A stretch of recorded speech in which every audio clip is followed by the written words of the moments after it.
El doctor Luis María Argaña es, desde hace mucho tiempo, protagonista de primera línea de nuestra política nacional, líder de uno de los más importantes movimientos internos del Partido Colorado. Él está esta noche con nosotros para brindarnos su opinión sobre muchos aspectos esenciales de la vida nacional. Buenas noches, doctor, ¿cómo está? A propósito, ¿qué lo impulsó a presentarse como candidato a presidente de la ANR?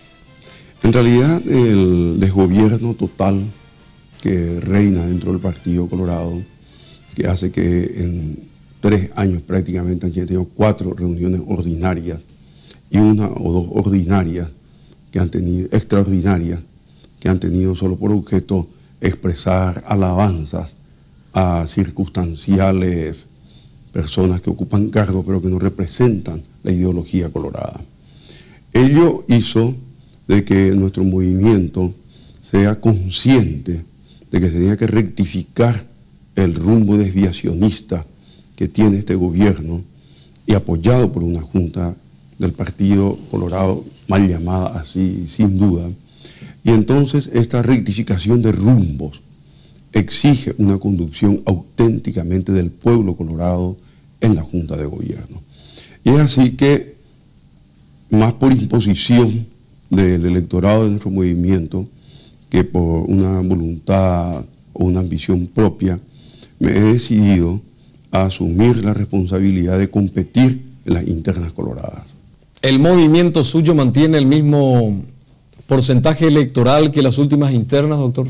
Bueno, eso realmente se va a ver el día de las elecciones, ¿verdad?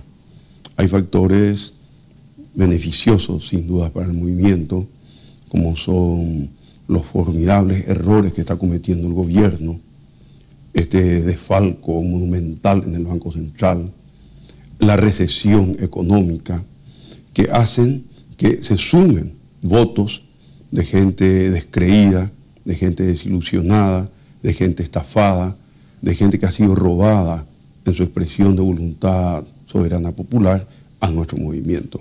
O sea que es una apreciación un poco subjetiva, porque son la realidad de la votación la que va a demostrar. Yo creo que nosotros hemos ganado un caudal muy importante en este tiempo. ¿Cree usted que las reglas de juego han cambiado y que ahora se respetará la decisión popular, doctor? No, tenemos esperanza en que las reglas de juego cambien. Hasta ahora no han cambiado, porque hasta ahora se sigue con la mentalidad de la trampa, se sigue con la mentalidad de seguir con este mismo tribunal electoral, se sigue con la mentalidad de que esta no es una lucha ideológica, sino lo que se busca es candidatos que le puedan ganar a Argaña. Ese es el único objetivo, la única inspiración y el único ideal que anima al grupo de Seifar y al grupo de Guasmosy. O sea que yo creo que ellos se dan cuenta de que si cambian las reglas de juego, ellos no tienen ninguna posibilidad. Que la única posibilidad de ellos está en la trampa y el fraude. O sea que las reglas del juego siguen iguales. Y desde luego que uno de los protagonistas principales de la dupla, de la trampa y el fraude, contra el cual el pueblo colorado ha votado en contra, sigue y es uno de los candidatos y es el caballo del comisario. Lo que quiere decir que esa mentalidad persiste, pero ya hay un pueblo que ha sido sorprendido en su buena fe el 27 de diciembre, un pueblo que creyó en la honestidad de propósitos, que creyó en el voto directo, que tuvo fe que sus sueños y sus esperanzas serían respetadas y que sin embargo ha sido robado. Y ese pueblo que va a ser robado, sin duda a través de este sistema que hasta ahora impera, va a reaccionar. Y la reacción seguramente va a ser violenta y dramática. En el caso de que existan fraudes, ¿qué hará el movimiento presidido por usted y qué pasará con el Partido Colorado, doctor? Mire, el movimiento como sistema orgánico tal vez deje el libre juego de la reacción popular, que es lo que nosotros atajamos el 27 de diciembre, cuando los colorados de nuestro movimiento, número 250.000, que fueron los grandes estafados en la expresión de su voluntad popular, quisieron salir a las calles y bajar sobre Asunción. Nosotros, para evitar derramamiento de sangre inútiles, sacrificios de pueblo inocente, hemos prohibido y atajado. Pero hoy ya el Partido Colorado no aguanta un segundo robo de esa clase. Y en consecuencia nosotros no vamos a poder atajar el desmán que pueda producir el pueblo robado y humillado. Si usted fuera presidente de la ANR, doctor Argaña, ¿cómo serían sus relaciones con el presidente Wasmosy, a quien calificó de usurpador?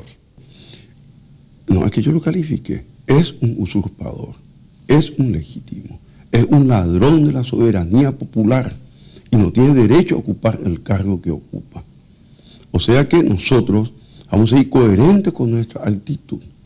Más que nada, lo que es irreversible, tal vez ya el robo que haya hecho, pero lo que puede revertirse y cambiarse es la orientación política de un gobierno que con la bandera colorada del general Bernardino Caballero, que con los ideales del Manifiesto Fundacional de 1887, por esencia antiliberal, está imponiendo una política neoliberal que ha sido calificada de una cultura de la muerte por los obispos del Brasil y por los obispos del Paraguay, y que esta política se ha desenmascarado después de la conferencia de Copenhague, en que se demostró el hambre, la miseria, la necesidad y el abandono en que está el pueblo paraguayo. Creo que tenemos la obligación de rectificar rumbo y desde el Partido Colorado, desde el gobierno, imponer, de ser posible, un cambio de política económica y un cambio de política nacional. Y de no ser posible, lógicamente nuestra actitud seguirá siendo coherente con nuestra capacidad de denuncia, de rectificación de rumbos, porque creemos que el vigor de una democracia se mide por la capacidad de una oposición vigorosa y firme, y no por el silencio cobarde y cómplice de quienes se compran o venden su fe por un cargo de ministros o por unas prebendas que le permiten comprar estancias y enriquecerse y firmar pactos de gobernabilidad que más bien deben ser considerados pactos de complicidad. El gobierno se propone privatizar entes públicos, los más importantes. ¿Por qué usted se opone a eso, doctor Argaña? Bueno, la pregunta en realidad no es correcta, porque la verdad nosotros no nos oponemos a las privatizaciones. Nosotros escribimos un libro de más de 300 páginas donde sostenemos la política futura de un gobierno colorado. Y en él condicionamos las privatizaciones. Primero, pensamos que tienen que ser selectivas. Segundo, que evidentemente comprendemos que el Estado no tiene que ser productor de bienes en competencia con la economía privada.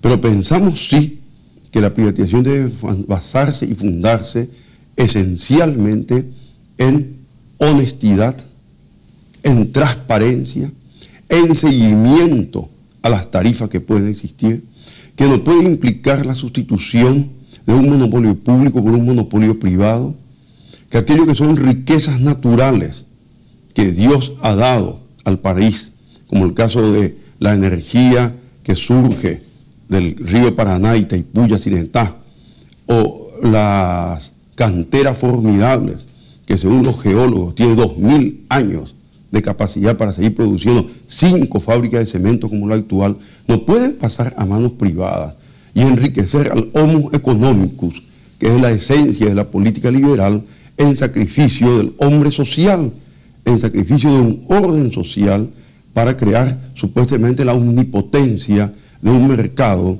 que lo que busca es enriquecerse en un plazo relativamente corto, y cuando terminan o hay que reponer las máquinas o hay que cambiar las estructuras, simplemente abandonan el país. Pero varias de estas empresas públicas están en déficit y representan una enorme carga para el erario público. Lo que están es mal administradas, y esa mala administración viene por la mala elección de los hombres. Si se nombra al frente de esas riquezas gente incapaces, gente que yo estoy seguro que los gobernantes no los nombrarían ni siquiera peones de patio de sus estancias, y están administrando el dinero público, están al frente del Banco Central, están al frente del Banco de Fomento, están al frente del Banco de los Trabajadores, están al frente de los grandes organismos de producción del país. ¿Cómo quieren que no haya quiebra?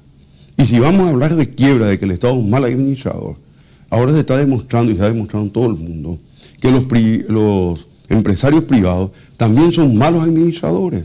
En este momento hay 600 pedidos de quiebra de las empresas privadas y una de la empresa del estatal. Y cuando ahí lo único que buscan es el lucro. O sea que aquí hay que distinguir bien lo que hace Grondona.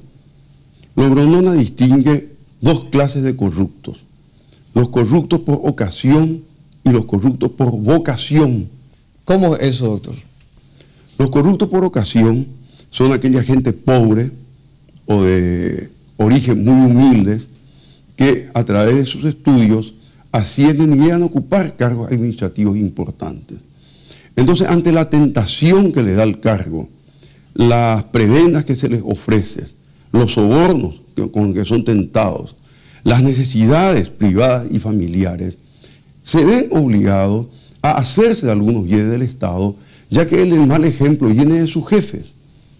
Ese es un delito también grave, pero comprensible porque tal vez se funda en un estado de necesidad y en la relación sociológica de un mundo que le está marcando un rumbo. Pero el que es grave, el que no tiene perdón, es el que es corrupto por vocación. Es aquel que entra a la administración pública para robar.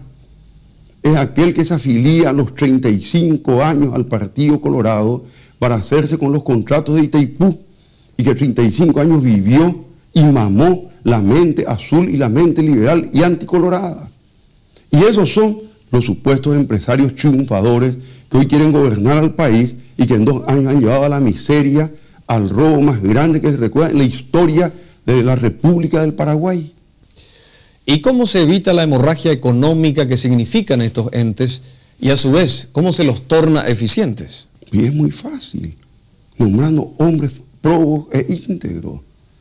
En Industria Nacional del Cemento se le nombró a Federico Sayas. En 1 año transformó una empresa en quiebra en próspera, pagó todo el servicio de la deuda externa. Entonces se le echó porque era un mal ejemplo. Quiere decir que tengo que recordar siempre la frase Martin Luther King. No son las leyes buenas lo que hacen los países grandes y poderosos. Son los hombres buenos, los hombres honrados, los hombres capaces, los que transforman una sociedad. Y ese es el ejemplo de Jesús, de Mahatma Gandhi, de Mahoma y de los grandes hombres de la historia que no escribieron leyes, pero que con el ejemplo y el modelo de su vida y su conducta han transformado las sociedades en que vivieron. Con relación al Tratado del Mercosur, usted sostiene que deben replantearse algunos puntos que son perjudiciales para nuestro país. ¿Cuáles son esos puntos, doctor? Pues el Tratado del Mercosur es una negociación, diría yo, torpe, incapaz e imprudente. Lo revela acá la actitud del presidente Frei. ¿Qué dijo el presidente Frei? Que esperaría para incorporarse al Mercosur. Estas cosas se estudian, se meditan. ¿Qué hizo España? Tardó cerca de 40 años para incorporarse a la Comunidad Económica Europea. ¿Qué hizo Grecia? ¿Qué hizo Portugal?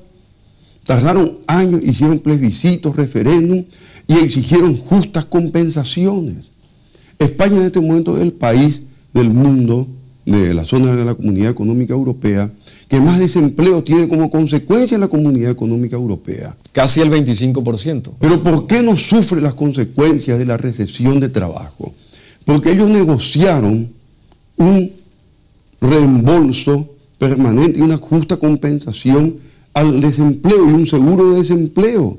Entonces España está sobreviviendo. Pero nosotros nos tiramos de cabeza a una pileta sin agua. ¿No se ha negociado bien? No hemos negociado nada. No hemos pedido justas compensaciones para nuestra mediterraneidad, para nuestra economía totalmente enflaquecida. Y nos ponemos de frente ante una economía de punta multimillonaria con grandes créditos como es la brasileña o la argentina. Es como una pelea entre Mike Tyson y un peso pluma. Y nos sentimos de igual a igual. No exigimos compensaciones históricas, como es lo que ha sido el Paraguay después de la guerra de la Triple Alianza. No se ha negociado una especie de plan Marshall de gran apoyo para la reconversión industrial del Paraguay. A este paso, nosotros vamos a ser provincias económicas de Argentina y de Brasil, porque al derribarse las barreras aduaneras y entrar productos de punta, de alta calidad y bajo precio, por la cantidad que ellos producen, nuestras pequeñas fábricas van a desaparecer, que implican 450.000 paraguayos que trabajan en las pequeñas industrias, que van a ser cerradas esas pequeñas industrias. Eso implica 1.200.000 paraguayos que viven de eso. ¿Y a qué se van a dedicar? Al robo, a la ignorancia, al crimen, al delito, a la vagancia. ¿Y quién va a absorber esa imprudencia en la negociación del Mercosur? Los que negociaron el Mercosur, que son Rodríguez y al canciller Frutos cuando eso. ¿Y si el Mercosur funciona, doctor Argaña? El Mercado del Sur está funcionando para el Brasil y para la Argentina, pero no para el Uruguay y para el Paraguay. Con la diferencia que los uruguayos tuvieron el coraje de defender sus posturas y están protestando y están reclamando. En cambio los paraguayos otra vez acá en Asunción hemos renunciado a nuestras luchas en la defensa de la extensión de los aranceles externos comunes. Estamos matando el recibir la tecnología moderna, porque esos aranceles comunes externos altísimos que son proteccionistas de dos países como Brasil y Argentina, aquí no entran sino productos técnicos de segunda, de tercera o de cuarta. Estamos cometiendo un crimen que nos vamos a dar cuenta seguramente, yo me doy cuenta ahora y muchos nos damos cuenta, pero muchos predican, y ese fue el verso que nos largó Rodríguez y Frutos, de que ganábamos un mercado de 200 millones de consumidores para el Paraguay, pero eso parece una cretinada. ¿Cómo se ganó un mercado de 200 millones con mercaderías de mala calidad, de alto precio y con una producción mínima? Si cualquier fábrica de San Pablo en un día produce toditos los zapatos que se hace el Paraguay en un año. Volviendo al tema de las internas, doctor, muchos opinan que la polarización de la lucha interna Seifar-Argaña o Argaña-Seifar posibilitará el encumbramiento del general, de la figura del general Lino César Oviedo. ¿En algún momento usted puede acordar con Seifar este tema, doctor? Mire, todo puede pasar en política. Yo no soy profeta, no tengo la bola de cristal. No sé si eso puede incidir o beneficiar o no a Oviedo. También podríamos hablar eventualmente con Seifar en defensa del Partido Colorado. Pero así tal como están las cosas y la respuesta que hoy yo le doy es negativa. ¿Cómo ve las actividades de ciertos militares en la esfera política, doctor? Bueno, antes que nada es inconstitucional, antijurídica y en consecuencia la veo mal. La veo como una violación al Estado de Derecho que todos ansiamos y por el cual todos estamos luchando. ¿Cuál es la relación de su movimiento, doctor, con aquel otro sector identificado con el oviedismo del Partido Colorado? Primero que no tenemos ninguna vinculación. Yo con el general Oviedo, de que salí de canciller en julio del año 90, nunca más en mi vida he hablado con Oviedo. O sea que personalmente con Oviedo no tengo vinculación. Hay conversaciones con gente de Riquelme, que algunos pueden identificar entre Riquelme y Oviedo, pero en realidad Riquelme en este momento está apareciendo como un operador político de Oviedo más que como otra cosa. Pero evidentemente nosotros no aceptamos la participación de Oviedo en política. No podemos evitar que entre bambalinas y bajo la mesa él tenga conversaciones con sus amigos, que haya pactos, que tenga planes futuros, que tenga sueños, que tenga esperanza. Al fin y al cabo, Oviedo, si cumple con las disposiciones legales y se retira a tiempo, podrá optar y tendrá derecho a ser un candidato presidencial en un momento dado. ¿Qué opina usted de la oposición, doctor? ¿Cumple el rol que le corresponde en democracia? Pero la oposición en este momento no existe. La oposición se llama Movimiento de Reconciliación Colorada. La INO se vendió por un plato de lentejas y está apoyando todo lo que quiere el gobierno. De Montaner no se puede hablar de que es oposición porque representa un partido que legalmente ha dejado de ser partido porque no ha tenido el 5% mínimo y no tiene ninguna representación parlamentaria. Y el febrerismo tiene un senador que es una excelente persona, pero que no representa a una oposición con calor popular y que refleja realmente los sentimientos y las necesidades de un pueblo. O sea que en este momento lo que existe es una complicidad de una mal llamada oposición que se presta a los manejos del gobierno por oportunismo, por prebenda, por ocupar cargos. Inclusive se habla de que es una oposición totalmente sobornada y se habla de que uno de los prófugos de las estafas de los bancos era el correveidil de los sobornos y de las sumas que se entregaban a ciertos líderes. ¿Por qué se desató esta crisis financiera, doctor? Y a mí me parece que es demasiado elemental. Se ha aplicado una política que ha fracasado en todo el mundo y en América especialmente, que es el neoliberalismo. Se ha hablado de la omnipotencia del mercado, descuidando de que hay un orden social justo que debe ser protegido. Esto lo ha dicho el mismo Papa en su encíclica Centésimo Annus, que no hay que creer que la supuesta caída del marxismo y del muro de Berlín implica como una alternativa al liberalismo salvaje, sino que implica una política humanitaria en que se debe atender el costo social del desarrollo y no solamente el lucro del hombre. Y acá esa política ha fracasado en México, ha fracasado en Venezuela, ha ocasionado la caída de Thatcher, ha ocasionado la caída del socialismo, que aplica una política neoliberal, por paradójico que parezca ser, en Francia, y va a caer en España también este González. Ha significado el fracaso en la Argentina, que esas privatizaciones significaron dinero un día y hambre al día siguiente, corrupción por todos los lados, enriquecimiento de unos cuantos, empobrecimiento del pueblo. Acuérdese, dentro de 10 o 15 años, todos estos bienes que se están hoy entregando a privatizaciones salvajes, apresuradas y corruptas, van a tener que volver al destino del pueblo, como volvió lo que hoy es la ANDE. La ANDE era privada, el ferrocarril era privado, la CALT también era privado, la telefonía era privada en Paraguay. Y ante el fracaso de la empresa privada para cumplir los servicios públicos con sentido social, se tuvo que hacer cargo el Estado de todo eso. El tema del desfalco del Banco Central, ¿fue bien manejado por el gobierno, doctor Argaña? Pésimo. Además, el origen del desfalco del Banco Central, ¿usted sabe dónde está? En las internas coloradas del 92, cuando se autoriza para financiar la campaña de Guasmosi un redescuento al Banco Pardo, 22.000 millones de guaraníes. Ese redescuento totalmente ilegal se da sin garantía a la gente que manejaba la campaña de Guasmosi. Y esa gente nunca pagó su cuenta. Y ahí se produjo el robo de la corona, como dice Berbisky. Entonces también los propios miembros del Banco Par, si estaban robando para la corona, se sintieron con derecho de robar para ellos. Y entonces se produce el gran robo. Y ese robo encadena el que explota ahora. Y hace que Guasmosi diga, uno de los disparates, no digo el más grande, porque dijo demasiado disparate, pero uno de los disparates más grandes de su gobierno. Creo que él hacía 2 años que sabía ese desfalco del banco, de los bancos privados y del Banco Central, pero que él no podía actuar con firmeza porque la oposición se oponía. ¿Qué oposición? La de la INO. Quiere decir que la I demuestra, primero, que es un encubridor, con lo cual es un delincuente. Segundo, demuestra que no tiene firmeza para gobernar un país. Y que no tiene firmeza, después no tiene liderazgo nacional ni partidario.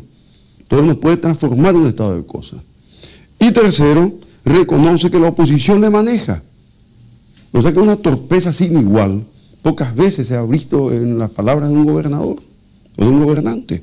Bien, doctor Argaña, ya cerrando esta charla aquí en Más Informes, ¿cómo será, cómo ve usted el futuro político y económico de nuestro país? Va a ser dramático, va a ser trágico. Eso es evidente. Porque el hambre es dramático. Y el hambre es trágico para los que sienten. Y usted ni yo no sentimos hambre. Pues yo conozco gente que sufre hambre. Y salimos mucho en el interior de la República. Y hay gente que nos está educando a sus chicos y a sus escuelas. Acá lo que tengo que hacer es inversiones sociales. Tengo que invertir en escuelas, en cultura. Tengo que invertir en salud. ¿Cómo usted puede transformar un pueblo que tiene todos los dientes cariados, que tiene focos de infecciones, que tiene parásitos por todos lados, que no tiene vacunas de tétano en sus pueblos? ¿Cómo usted puede transformar una sociedad con un pueblo que sobre 1.140.000 jóvenes entre 14 y 29 años, 66% no tienen ninguna clase de estudio, en un país que el índice de analfabetismo funcional es de 50%? ¿Cómo usted va a transformar este país en un país industrial o semi-industrial? Solamente haciendo inversiones sociales. Las inversiones sociales que son invertir en escuelas, en maestras, en salud, en dentistas, en centros de asistencia social, en ambulancias en los lugares del interior de la República, en seguros agrícolas, en extensión del seguro de la previsión social a los trabajadores independientes, y usted ve el presupuesto general de gasto de la Nación del Paraguay, son los presupuestos mínimos salud y educación. Aquí hay que borrar toda esta política económica, cambiar todo este equipo económico, cambiar toda esta política neoliberal y comenzar de un punto conocido, que es, primero, reflexionar que somos un país del tercer mundo y no querernos aplicarnos políticas macroeconómicas que corresponden al primer mundo y lo que buscan indicadores numéricos que no responden a la realidad social. Nosotros somos un país del tercer mundo. ¿Y cómo se juzga la economía del tercer mundo? Por una relación tan simple como le va a decir un campesino allá de la zona en que se cultiva algodón. Y le va a decir, en el año 88, con 1 kilo de algodón, yo compraba 2 kilos de puchero. Hoy con 1 kilo de algodón yo compro 1/4 de puchero. Entonces quiere decir que es un fracaso la política económica. El momento que no produce felicidad, satisfacción a las necesidades mínimas del ser humano que es el pueblo. Porque se gobierna para el pueblo, no para beneficiarse del pueblo. No se gobierna para que unos números macroeconómicos digan que el Producto Interno Bruto está tal o el desarrollo subió a tanto. Que al final todo es mentira. Pero si uno pone a analizarse, se ve que en el 94 el desarrollo y el crecimiento económico fue del 3,3%. Pero el desarrollo poblacional fue del 3,3%. O sea que fue 0. Pero según los valores macroeconómicos, nosotros estamos viviendo una maravilla. Pero según Copenhague y los estudios de alimentación del mundo, el Paraguay está en el límite del hambre básico. Quiere decir que un día come y otro día no come. El mandi o chirirí es el desayuno, el almuerzo y la cena de nuestros pobres campesinos. Y ahora se va a agrandar con el desempleo que viene por el Mercosur, se va a agrandar con el desempleo que viene ya acá de las pequeñas industrias que en el departamento central se están cerrando por falta de crédito para la compra de materias primas, y también con el éxodo, otra vez que van a venir manos de obra paraguaya que están huyendo de la miseria en que cayó la Argentina. O sea que nos esperan momentos dramáticos para la historia paraguaya, si es que aquí no se cambia radicalmente de política. Bien, muchas gracias, doctor Argaña, por haber estado con nosotros esta noche. El doctor Luis María Argaña siempre deja temas para la polémica, pero la política es así, y sus protagonistas, los políticos, hacen la constante dinámica de esta apasionante actividad.